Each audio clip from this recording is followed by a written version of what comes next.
오늘 우리가 읽은 이 시편 4편은 다윗이 쓴 시로 우리가 어저께 나누었던 시편 3편과 이어지는 그런 시입니다. 오늘 다윗은 자기를 대적하는 이들로 인해 지금 곤란한 지경에 빠져 있는 상황입니다. 다윗의 대적들은 그의 영광을 모욕했고 또 그들은 거짓말로 이 다윗의 명예를 훼손시키는 그런 상황이었죠.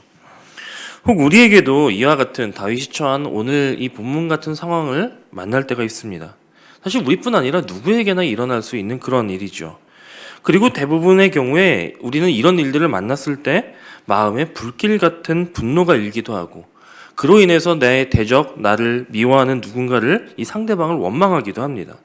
그로써 우리의 마음이 평안히 깨어지면 그 결과로 우리는 고통의 밤을 보내죠. 쉬이 잠 이루지 못하는 그런 어려운 밤을 만나게 됩니다. 그러나 오늘 다윗은 이 상황 가운데 있는 이 처해 있는 이 모든 상황의 결론을 8절 말씀에서 뭐라고 이야기하냐면 내가 평안히 눕고 자기도 한다라고 결론을 내립니다. 다윗이 이와 같은 어려운 상황 속에서 마음의 평안을 지키기 너무나도 힘든 그 상황 속에서 평안할 수 있는 이 영적 비결은 과연 무엇일까? 이것을 곰곰이 묵상하다가 어느 한 구절을 기준으로 이 다윗의 행동이나 마음이나 자세가 크게 달라졌음을 발견하게 되었습니다. 그 구절이 어디냐면 바로 6절인데요. 6절 말씀을 보면 이 시인은 하나님께서 얼굴을 들어 우리에게 비추시기를 간구합니다. 그리고 그 간구에 응답을 받았는지, 그래서 정말로 하나님의 얼굴을 보았는지 알 수는 없지만, 기록되어 있지는 않지만 그는 6절 이후에 마음의 기쁨이 풍성하고 또 자기가 밤에 평안히 눕기도 하고 자기도 한다, 이렇게 노래하고 있는 것입니다.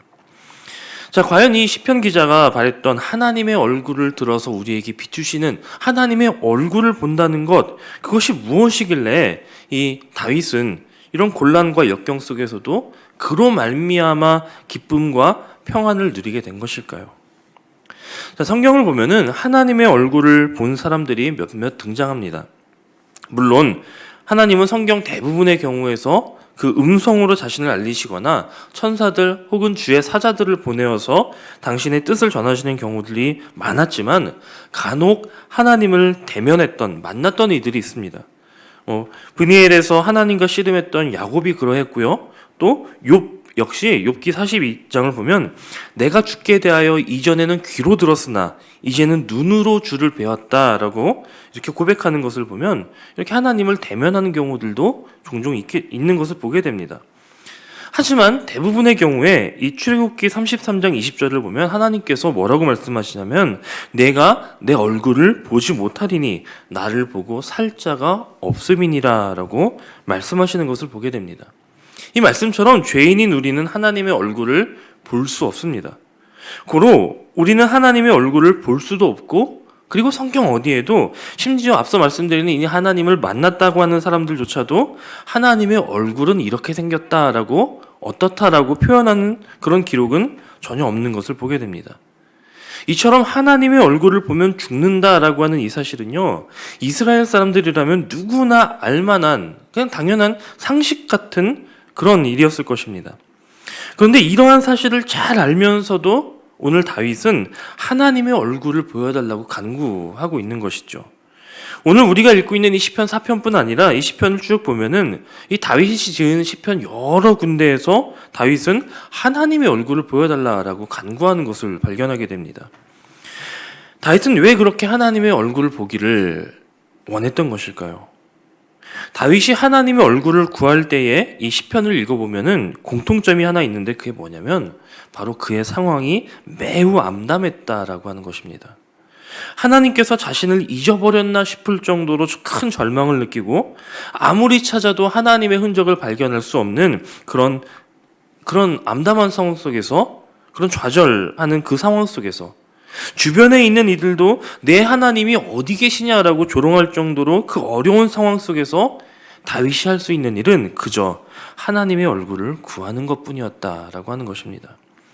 즉 정리해보자면 하나님의 얼굴을 구한다, 하나님의 얼굴을 구하는 삶이라고 하는 것은 어떤 어두운 상황 속에서도 믿음을 잃지 않고 하나님만 바라보겠다라고 하는 강력한 믿음을 가진 삶의 모습이라는 것입니다.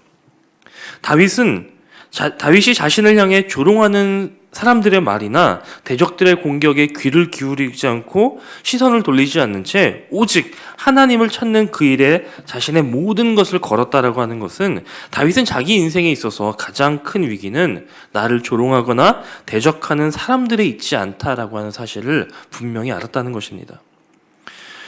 우리 인생의 가장 큰 위기는 내 앞에 대적이 얼마나 강하냐, 아니면 내가 만난 문제가 얼마나 크냐가 아니라 하나님을 찾을 수 없는 것, 그것이 우리 인생의 가장 큰 위기입니다. 다윗은 이 사실을 알았기 때문에 그의 인생의 위기를 만날 때마다 모든 것을 막아버리고 모든 것을 내려놓고 오직 하나님의 얼굴을 구했다라고 하는 것이죠. 아마도 다윗은 사울을 보면서 하나님이 없는 인생이 얼마나 비참해지는가를 몸소 배웠을 것입니다. 그렇다라고 한다면 우리 역시 이러한 인생의 비밀과 비결을 말씀을 통해 배울 수 있어야 합니다. 그렇습니다. 우리 인생에 있어서도 가장 큰 문제, 가장 큰 어려움은 바로 하나님의 얼굴을 구하지 않는 데에서부터 시작된다라고 하는 것입니다. 그리고 반대로 우리 인생의 가장 큰 복은 하나님께서 우리를 향하여 그의 얼굴을 들어 비춰주시고 또 우리는 그로써 하나님과 동행하는 것, 그것이 바로 우리 인생이 누리는 가장 큰 복이라는 사실을 꼭 기억하시기 바랍니다. 하지만 우리가 이 부분에서 또 한 가지 생각해 보아야 할 부분이 있는데, 그렇다라고 한다면 우리 인생의 가장 큰 복이 하나님의 얼굴을 구하고 그로써 함께하는 것이라고 한다면, 우리가 하나님의 얼굴을 구하기만 한다면 우리는 하나님의 얼굴을 볼 수 있는 것일까? 라고 하는 문제이죠. 앞서 말씀드린 대로 죄인인 우리는 하나님의 얼굴을 볼 수 없습니다. 하지만 그럼에도 우리가 간절히 하나님의 얼굴을 구해야 할 필요가 있습니다. 자, 우리가 잘 알고 있는 이 하나님의 얼굴을 대면했던 또 한 사람이 성경에 있는데요. 바로 우리가 지난달까지 함께 나누었던 이 모세, 출애굽기의 모세입니다. 출애굽기 33장 11절은 뭐라고 기록하냐면, 사람이 자기의 친구와 이야기함 같이 여호와께서 모세와 대면하여 말씀하셨다라고 기록합니다. 하지만 이 구절이 있는 출애굽기 33장을 쭉 계속해서 읽어 나가다 보면 우리는 아까 보았던 20절 말씀, 내가 내 얼굴을 보지 못하리니 나를 보고는 살 자가 없음이니라 라고 하는 이 말씀을 만나게 됩니다. 자, 다시 말씀드리면 하나님과 친밀하게 친구처럼 대화했던 이 모세조차도 하나님의 얼굴을 보지 못했다라고 하는 것입니다. 이 사실은 어쩌면 우리에게 절망일 수도 있습니다. 모세도 보지 못했는데 우리가 어떻게 보겠습니까? 라고 하는 절망으로 다가올 수도 있겠습니다만, 이어지는 이 33장 후반부절의 말씀을 보면요, 하나님은 그렇게 말씀하십니다. 그렇게 네가 보지 못하리라 라고 말씀하신 이후에 모세에게 얼굴을 보여줄 수 없는 대신에 모세를 안전한 바위 틈에 두시고는 하나님의 손으로 모세를 잠시 덮으셨다가 하나님이 지나가신 후에 그 손을 거두어서 하나님의 뒷모습을 모세에게 보여주십니다.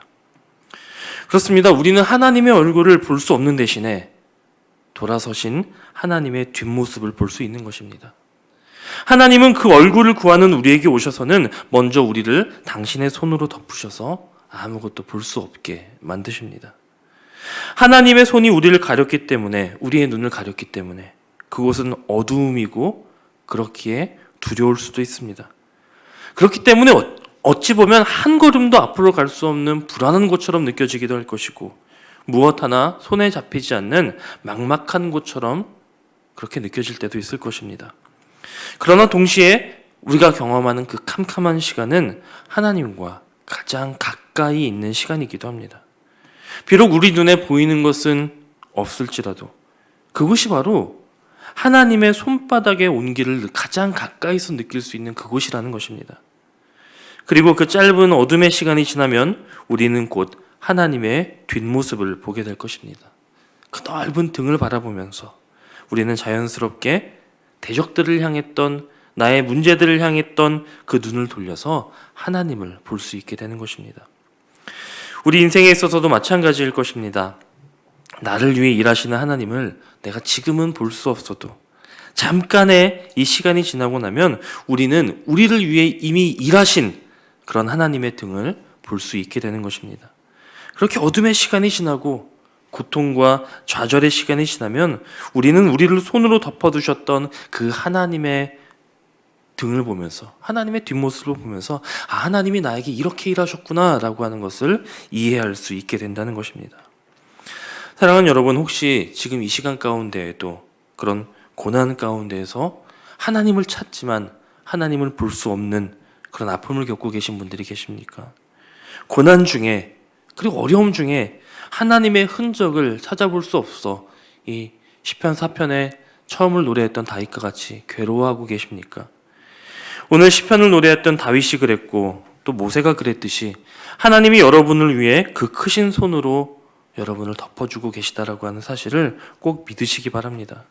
지금 이 시간도 조용히 우리에게 오셔서 가장 가까이에서 우리를 붙들고 계시는 그 주님의 손길을 경험하는 복된 하루가 되시기를 주님의 이름으로 간절히 축원합니다.